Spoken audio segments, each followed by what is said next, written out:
meus amigos, começando o Pipocando e aí, Afonso. Estamos aqui, cotovelados.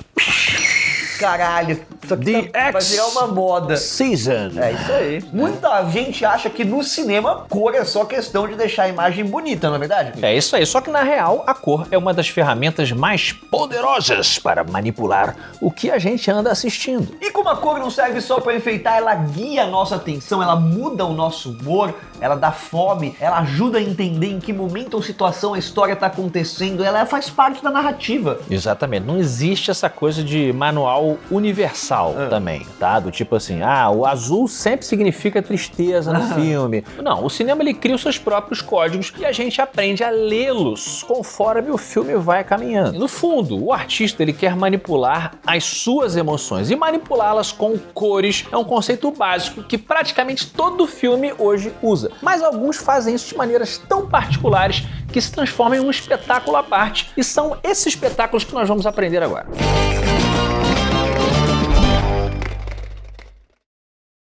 E o Mágico de Oz, quando a Dorothy abre a porta e sai do Kansas pro mundo fantástico, ela muda, né? A tela muda, a cor muda do sépia pro Technicolor. E esse choque visual não é só truque técnico, é manipulação de emoção. Estão te manipulando. É meio que ela tá saindo do mundo normal, chato, do cotidiano, pro lúdico, pro fantástico, onde todas as possibilidades estão, né, a um passo de distância ali. Então assim, é como se a gente estivesse atravessando essa porta junto com a Dorothy. Saímos desse cotidiano sem vida, sem cor, entre aspas, que a gente está acostumado, para esse universo cheio de cor, cheio de fantasia, cheio de possibilidades. Muito louco, e para as plateias de 1939, isso foi um uau imediato. Até hoje a mudança encanta, deixa claro que, tipo, ela tá fazendo uma mudança de uma coisa sem graça para uma coisa que explode diante dos nossos olhos. Então, para as pessoas assistir isso, foi mais ou menos a reação que tiveram quando passaram agora o Mágico de Oz no Sphere de Las Vegas. Eles aumentaram... Conseguiram fazer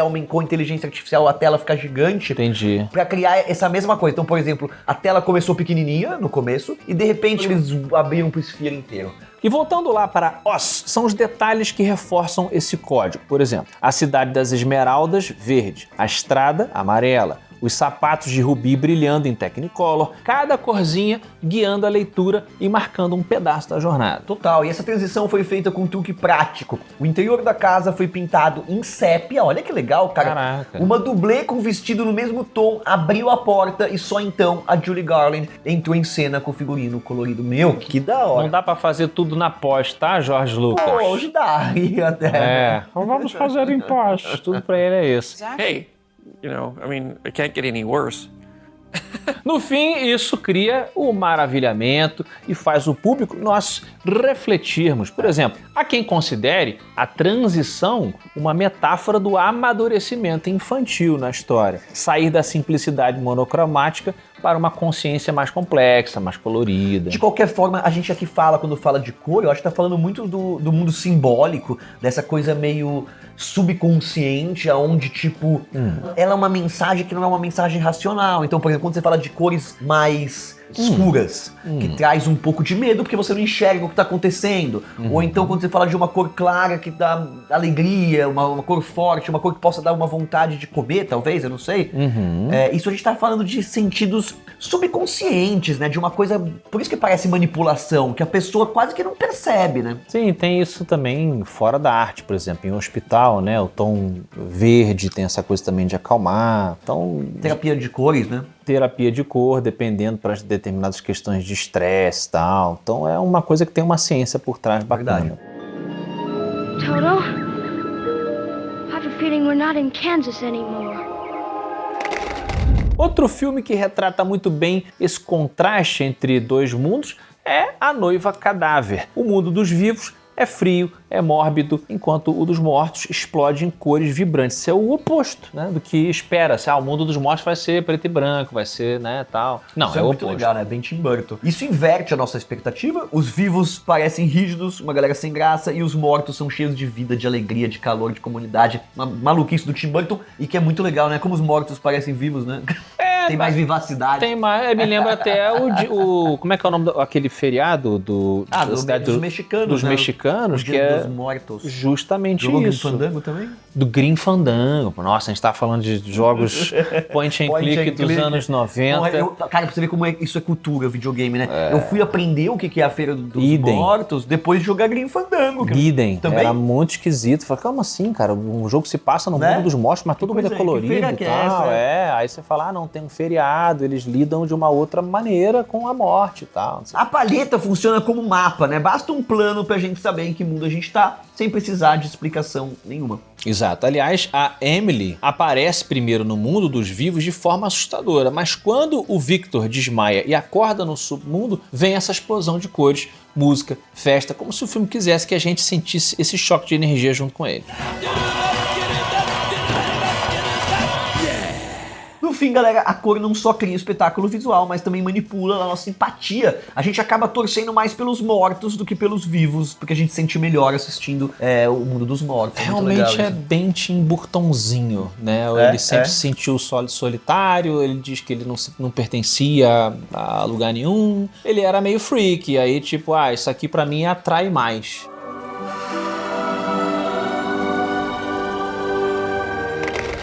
O Spielberg decidiu filmar a lista de Schindler em preto e branco para aproximar a gente da memória documental do Holocausto e evitar aquela sensação de embelezamento, tipo, a gente vê cru do jeito que a gente lembra.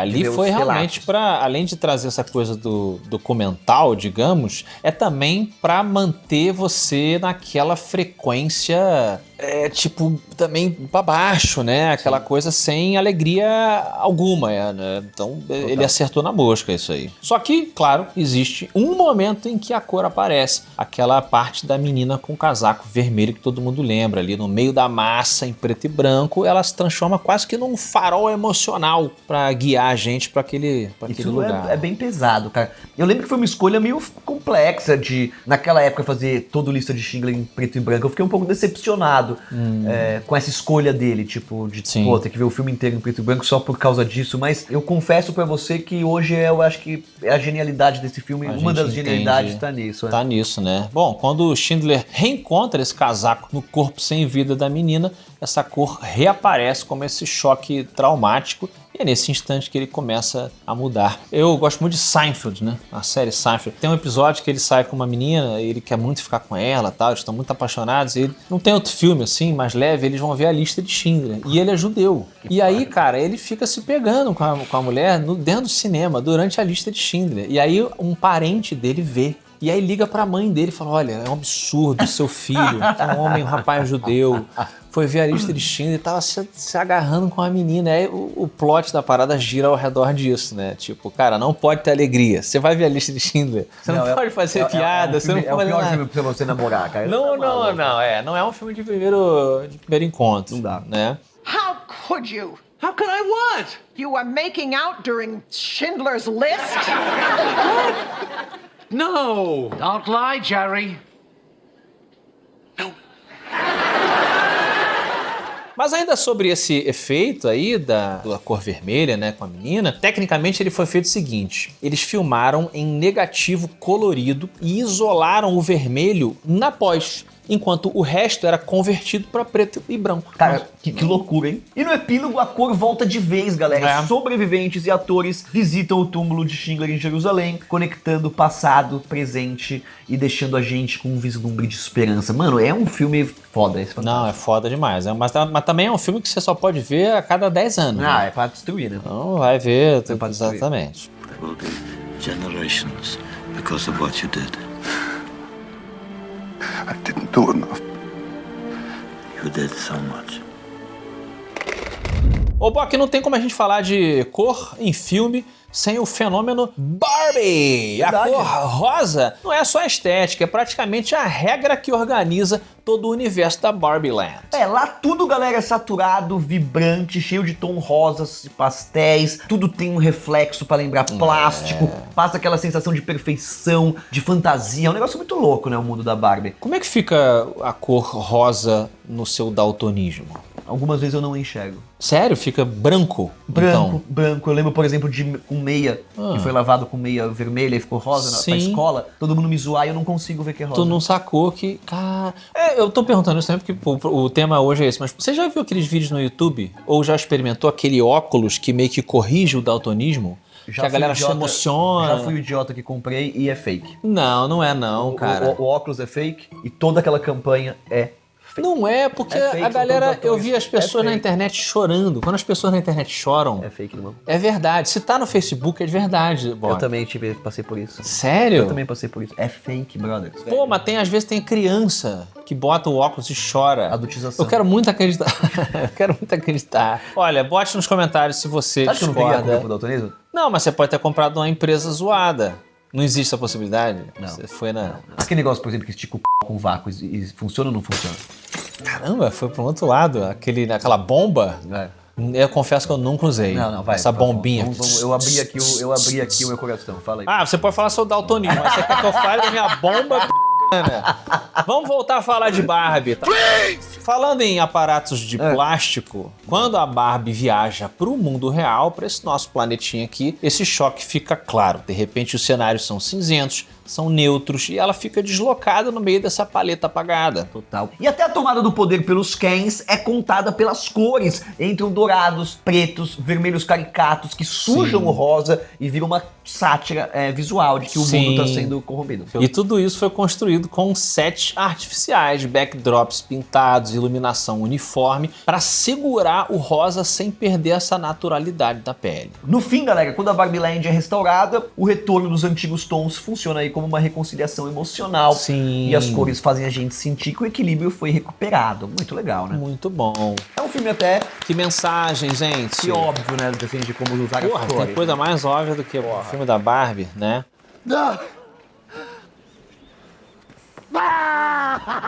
Don't look at me! Falando de diretores tristes, vamos para o Sexto Sentido. Ele é todo construído em tons neutros, quase sem cor. Mas, de repente, um vermelho surge na tela e parece gritar conosco. Não é coincidência, o Shyamalan, o diretor, ele decidiu que o vermelho só ia aparecer quando algo do mundo real fosse contaminado pelo sobrenatural. É por isso que, no Sexto Sentido, a porta da igreja, por exemplo, onde o Cole se refugia, é vermelha. Assim como a tenda onde ele se encontra ali com o fantasminha da menininha Kira, também é vermelhinha.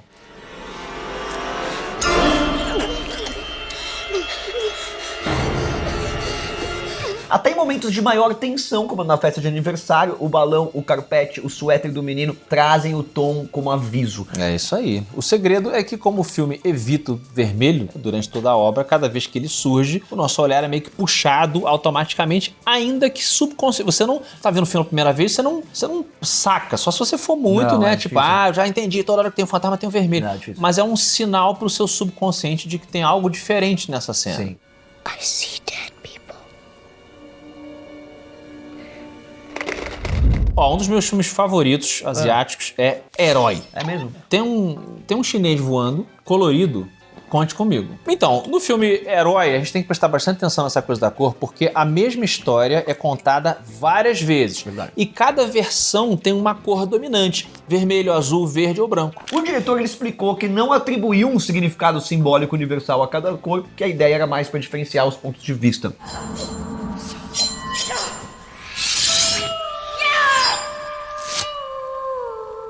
A gente sente esse impacto. O vermelho, ele aquece, ele tensiona, enquanto o azul esfria. O verde traz calma, como eu falei, o negócio do hospital. O branco limpa, quase como um memorial. Me lembra, por exemplo, um jogo de videogame que eu gosto muito, que é o Ghost of Tsushima. Que além de fazer muita homenagem ao Kurosawa, tem uma versão até preta e branca que você pode jogar do jogo, Ghost of Tsushima, no caso falando de Japão, né? Ele também tem essa coisa das cores, das plantas, do vento, das pétalas voando, é um uso de cor também. Nos videogames também tem uma... Interessante. E justamente por isso os críticos e fãs fazem leituras culturais na tradição chinesa, né? Porque o branco remete ao luto, olha que louco. Isso. O verde à serenidade, mas nada disso é obrigatório. O filme deixa isso em aberto. Você já foi viajar alguma vez no Réveillon e ficou vestido de branco e pagou mó mico? Porque só brasileiro brasileiro usar branco no Réveillon? Cara, eu sempre achei essa parada de gente, a galera usar branca. Respeito, fica à vontade. Mas eu vejo a galera toda, sei lá, em Copacabana, lá no Rio onde eu moro, vestido de branco. Parece que eu morri e tô no nosso lar.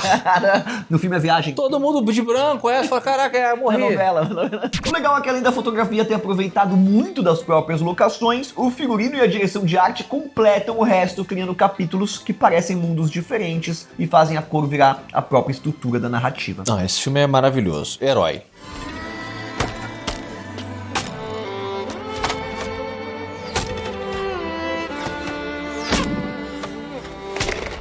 Outro filme maravilhoso é Divertidamente. Cada emoção tem uma cor própria, né? Vocês sabem, a alegria é amarela, a tristeza é azul, a raiva é vermelho, o nojinho é verde, o medo é roxo e por aí vai. Esse código é tão claro, galera, que a gente entende na hora, e até as memórias da Riley são representadas por esferas coloridas de acordo com as emoções que são dominantes. Tipo assim, se você falar pra mim que sou um daltônico, qual é a cor de cada bicho, eu não sabia. Você não saberia. Acabei de saber que eles tinham cores diferentes. Sério? Não, é óbvio pra mim que eles têm cores diferentes. Eu tô muito fascinado. Eu lembro assim, nossa, é lógico, a raivinha é vermelha. Agora os outros... Você não tinha como lembrar. Mas olha, tem um detalhe, um dos muitos detalhes geniais desse filme. A alegria é a única emoção que não é totalmente uma cor só. Ela tem o corpo amarelo, mas o cabelinho e os olhos são azuis. É uma combinação. Isso não é à toa. Como o diretor Pete Docter admitiu, o design sugere que, apesar de não entender a tristeza, a alegria já carrega um pouquinho disso dentro de si, antecipando essa virada emocional do filme. Não, esse filme é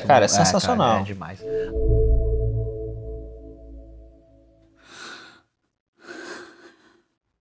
Além disso, há dois mundos visuais diferentes dentro da mente, tudo é super saturado e luminoso, enquanto o lado de fora é mais naturalista, um pouco mais contido na questão das cores. Exatamente. Essa separação foi planejada, obviamente, desde o Color Script, né, como se fosse um roteiro de cor, que é esse guia visual para os filmes, e ajuda a gente a sentir as emoções antes mesmo de racionalizar o que exatamente está acontecendo. É hora do hockey! Vai, Raiva, é sua! Dá esse disco, eu quebro a tua cara! Se liga, cuidado! Encosta da suada. Vamos perder na frente dos pais. Pô, o fabuloso destino de Amélie Poulain é muito legal e transforma Paris num conto de fadas visuais, usando aquela paleta que traz verde, vermelho, amarelos quentes e deixa tudo com uma cara de sonho. É muito legal, muito específico, cara. É bem isso aí mesmo, esse clima aconchegante, né? Ele vai manipulando a gente logo de cara. A cidade parece acolhedora, íntima e até meio fora do tempo. Acho que essa é a expressão melhor pro destino de Amélie Poulain. Enquanto o azul quase não se destaca, o vermelho, pelo contrário, é usado o tempo todo como ponto de ação e de paixão, guiando o nosso olhar em momentos importantes da história. Esse visual nasceu de um processo de pós-produção minucioso, o Digital Intermediate, que reforçou os tons quentes e reduziu os azuis, consolidando esse look meio que pintado. E como tudo, a fotografia, o figurino, a direção de arte já foi pensado nessa palheta, a sensação final é que a gente está dentro de um universo que só poderia existir na imaginação da Amélie.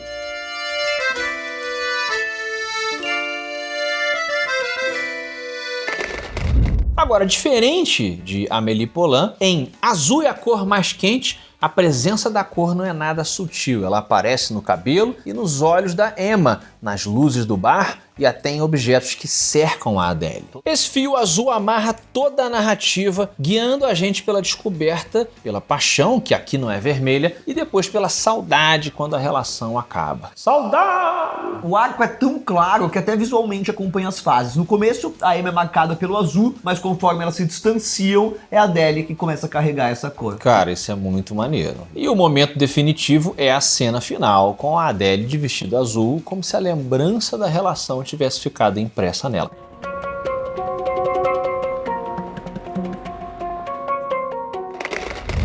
Mais um exemplo, galera, um francês, ou melhor, 3, né? Como eu falei, a trilogia das cores, parte da bandeira francesa, azul, branco e vermelha, ligada aos lemas liberdade, igualdade e fraternidade. Não tinha como falar de cor sem falar da trilogia das cores. Bom, em A Liberdade é azul, a cor aparece em reflexos, água e memórias, marcando o luto da personagem e o caminho dela em busca de se libertar da dor. Já em A Igualdade é branca, a fotografia mais fria, esmaecida e acompanha a trajetória amarga de um homem tentando tentando se reerguer depois de perder tudo. Em A Fraternidade é Vermelha, a cor invade a tela em anúncios, objetos e cenários, criando a sensação de que a vida dos personagens está conectada por fios invisíveis. No fim, cada uma molda o clima emocional do seu filme, cada cor transforma essas ideias da bandeira francesa em experiências que a gente sente junto com os personagens.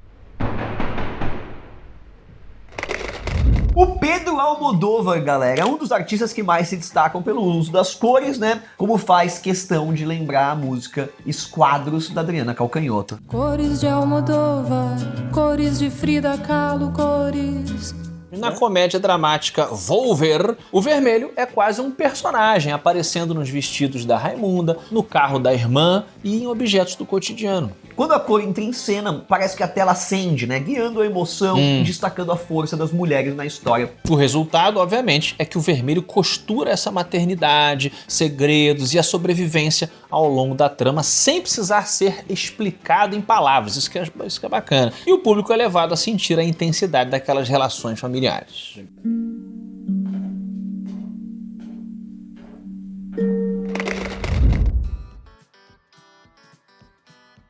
Logo nos créditos de abertura de Enter the Void, a tela já é tomada por flashes e tipografia em neon, quase como um ataque sensorial ao público, né? Exatamente, a gente acompanha um jovem traficante em Tóquio. Fala de um lugar colorido que é Tóquio. E quando o cara morre logo no início, o filme passa a mostrar tudo do ponto de vista do espírito dele. É aí que a fotografia mergulha nos neons da cidade, vai misturando cores reais da cidade com pulsos artificiais de RGB, borrando a linha entre a realidade e a alucinação. É muito bem feito, cara. Essa paleta vira uma espécie de guia emocional, uma expressão que a gente já usou aqui algumas vezes. Cada variação de cor acompanha estados de consciência diferentes, da euforia ao medo até o delírio puríssimo. No fim, a cor funciona como linguagem de transe. A gente não só assiste, mas entra junto nesse estado alterado de percepção que o filme quer provocar. Tanto que, cara, quando a gente fala de hipnose, psicodelia, sempre a gente tá falando de múltiplas cores. Então a cor, ela tem sim um efeito hipnótico nas pessoas, cara. Sem não tem como a gente dúvida. negar. Sem dúvida.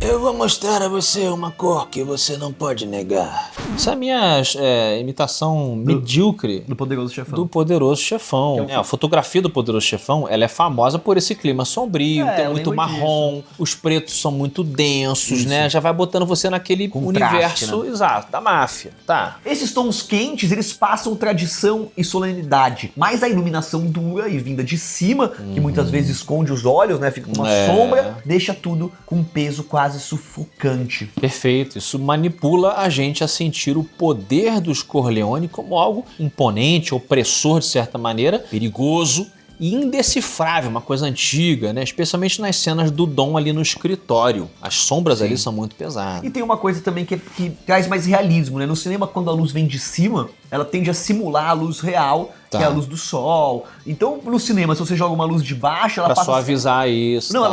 ela passa a ser uma luz fantástica. Então, quando você quer simular que a pessoa tá, por exemplo, numa casa, numa cozinha, você também tem que fazer a luz alta pra criar aquela sombra que é bem a sombra do dia a dia, que você vê as pessoas. Entendi. Que o Perfeito. cérebro tá acostumado, sabe? Entendi. Godfather.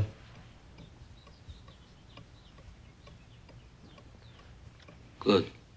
E repare bem como as cores mudam conforme o cenário. Por exemplo, Total. Nova York é mais fechada, mais escura, enquanto a Sicília ganha aquele dourado cremosinho, quase de lembrança, né? Até a transformação do Michael é contada pela cor e pela luz, né? Do rapaz mais claro do Sim. início até aquele líder sombrio do final. O visual acompanha a corrupção dele e ele sendo corrompido, né? E o mesmo acontece com a esposa que vai sendo consumida, né?